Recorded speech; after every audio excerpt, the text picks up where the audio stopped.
Hello, everyone. Jason Hagholm here, and I am joined by Canada's top bantamweight, the gentleman Josh Hill, who right now is living in quarantine out in Connecticut as he prepares to take on Erik Perez this Friday night for Bellator. Josh, how are you doing? I'm good, man. I'm just hanging out here in my room, watching a lot of movies online and just kind of hanging out, but it's only temporary. But yeah, I'm good. Just a 24-hour quarantine, right? Yeah, just till I get my results back. They might be back tonight, if not tomorrow. And then even still, after I get them back, I still I'm pretty limited. Like I can go down to the lobby and the casino floor and stuff just to get food and whatnot, but. They want everybody just kind of either in your room or if you're gonna go train, go to your training room or in the back to your room. So, but that's what we got to do, I guess. Well, Bellator's kind of built this nice environment, right? In the fight sphere, they've got pretty much just only access for stuff for you guys, the fighters and staff. I mean, that's going to make you feel kind of nice about traveling outside of Canada for this fight. Oh yeah, yeah. No, they've been awesome, man. Bellator's been cool. They're very professional and they got it down here pretty well. They had having like structured every day of like what you got to do and get your COVID tests, your testing done, and the spots you're allowed to go and whatnot, just to kind of keep it limited and keep everybody safe and actually get to fight and then get out of here. How was your quarantine test or your COVID-19 test, Josh? Oh, I mean, I don't even know how many. I think I've had like eight now, over the past like 2 months. So I'm used to it now, but it was fine. This one was actually one like they you do it yourself and you just go in and you swipe around. So it was a lot easier than like the one they actually shove right up your nose. Oh wow, they're at the do-it-yourself part of it now. At Yeah. least that's kind of better than just jamming the Q-tip up your nose. That's my ultimate nightmare. Just that thing going up your nose. I have. Not that bad. It feels weird, but it doesn't hurt. Oh well, I don't want anything going up my nose that doesn't have to. But well, Josh, I mean, this is your second fight here for Bellator. Talk to us. What's the experience been like for Bellator? Because you've been a guy that was grinding away forever, thinking about retirement at one point, and then you finally get this chance here with Bellator. What's that got to feel for you? Oh, it's great, man. I'm happy that I signed with them, and they're one of the biggest promotions in the world, and they treat their fighters well, and they put on great shows, and they have a great roster, especially at bantamweight. So I'm super happy to be here, man. I fought all over the world. I fought in small shows, big shows, in small crowds, big crowds. So it's great. It just another stop in my journey here, and I'm happy to be part of Bellator. Yeah, I think we all are. And what do you think about like Bellator's kind of expanding, getting a couple more Canadians? Once you signed, they brought in as well a couple other Canadians. One that just fought a couple weeks ago. I'm forgetting the name's blanking on me right Jordan now. Main? Yeah, Jordan Mean. Yeah, he just Yeah. fought. So they're bringing some more Canadians in. Maybe, hopefully, once all this COVID stuff, they can expand and finally do another show in Canada. Yeah, that'd be cool. Actually, I was talking with one of the guys here today.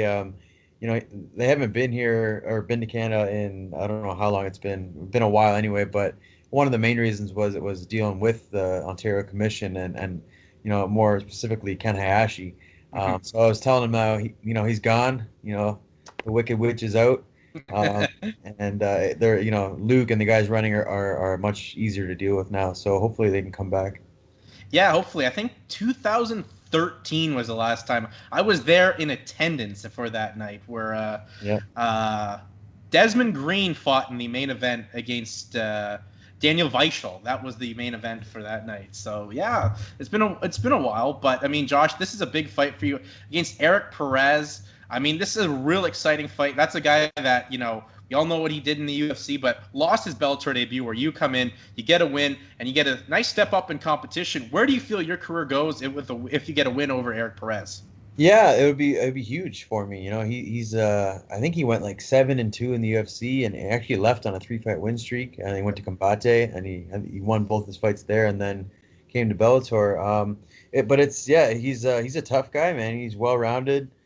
He's beat some good guys and he's been in there with some good guys and it's gonna be probably if not my toughest, one of my toughest fights to date. It would be a huge win for me. I think, the way I look at it, you got Patty Mix and Juan Archuleta, I believe, are fighting for the title or number one contender. I'm not sure. And then Sergio Pettis is going to fight the winner of them. So those three guys are locked up. If I could, get through Perez here, I think that kind of puts me in line to fight for maybe a number one contender spot, and then win that fight maybe for a title. So I'm kind of, going up the ladder. I'm not thinking about it too much. Obviously, I got a, tough task ahead of me on Friday, but that's kind of just, the overall goal. Yeah, this is an interesting fight, obviously, with his background, your background as well. Both of you have the same amount of wins at 19. I mean, and also there's a bit of the pro wrestling element. He's known as the Luchador. You are the nephew of Gentleman Jerry Valiant. I mean, let's just talk about that. We've never talked about this, but I mean, that's a real cool thing. I mean, growing up, I mean, you had to be a huge wrestling fan knowing that as a part of your family lineage. Yeah, yeah. I was. I mean, even before I even realized that, like from a really young age, I was a big wrestling fan. The golden era and then the attitude era. That was my childhood for sure. So, yeah, I still watch it here and there. I definitely don't follow it like I used to, but yeah, I'm a big wrestling fan, and it kind of, yeah, it works. His whole the luchador mask type thing. I mean, my great uncle, he had many names. Jerry Valiant was probably the most famous, but he even went as like the masked assassin one time, and Yeah. he wore one of those type things. So it's pretty cool. It's we're lined up together. Yeah, you plan on being the another version of a masked assassin, just unmasking him and being an assassin in the cage. Yeah. So I think that's going to be real interesting. And you touched on it before, Bantamweight and Bellator. It's really picking up, and probably maybe the hottest division that they have going on there right now. Do you feel like you just lucked in and hitting at Bellator at the right time, where that 135-pound division is just picking up a ton of steam?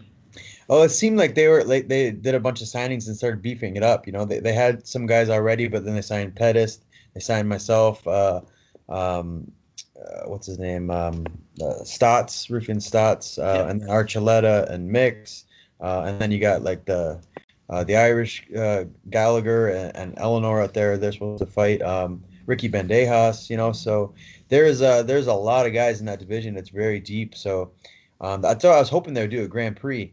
That would have been really cool, but I'm obviously with COVID kind of ruined everything. But we'll see what happens, and it's a deep talent pool, and there's lots of guys to fight. Getting ready for this fight, Josh, I saw you actually flew out, trained with Team Alpha Male. How has that been? You got quite a nice little relationship with Uriah Faber and the guys over there.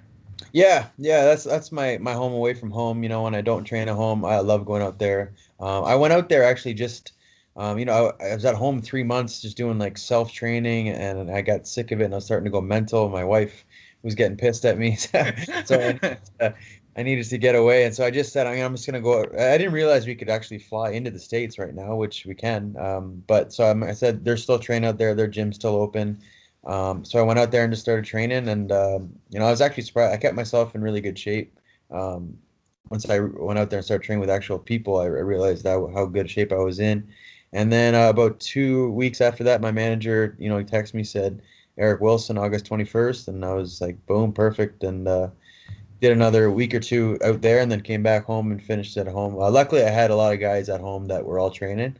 There's a bunch of guys getting ready for fights, like Aaron Jeffries just fought, and Jazz, and Romero is fighting next week after me. So there's some guys that are training for fights. So it was a good time.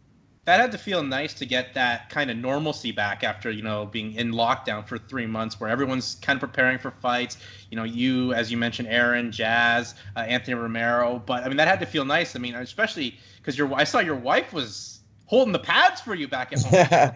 Yeah, that was just, we're just Robin wanted to do a breakdown on one of my fights, one of my knockouts. So he's like, anyway, you can get pads, someone to hold pads, and this was like early in COVID. So I was just like, well, I don't really have anybody, but I'm gonna get the wife to do it. So she stepped up and did it just for the video.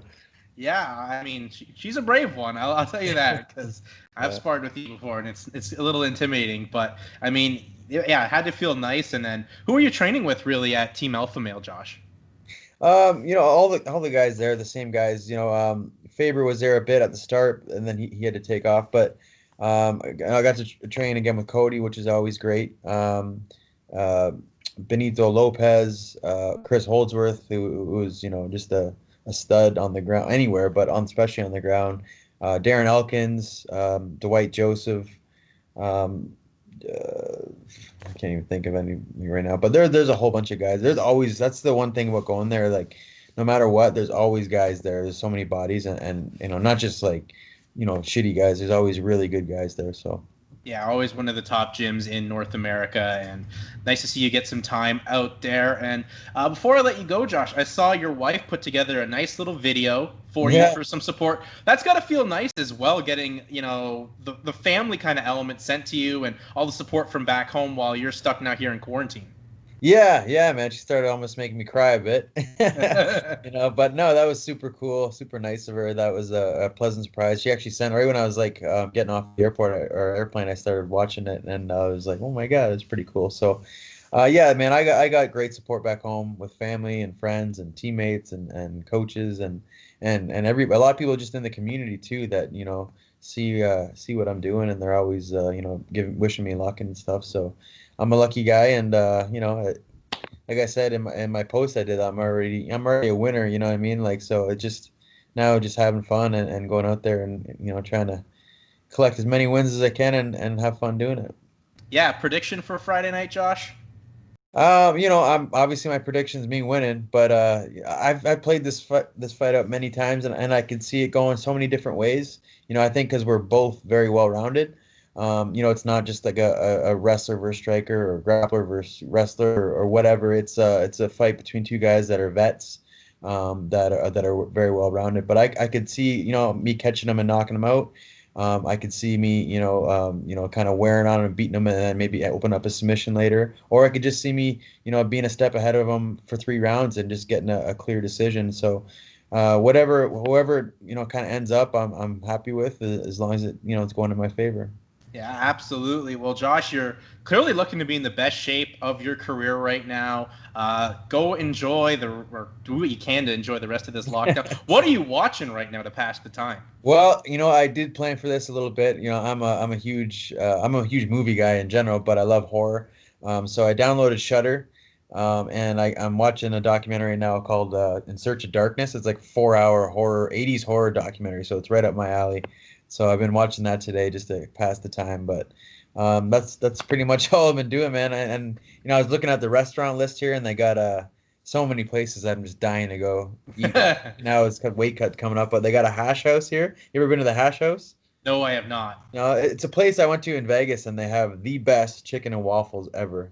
So I'm gonna somehow have to try and order this to my room for after the fight. Yeah, absolutely. Stay on the weight right now, but after Thursday morning, because at least Bellator does the weigh-ins in the morning early right away, and it's a quick little ceremonial thing.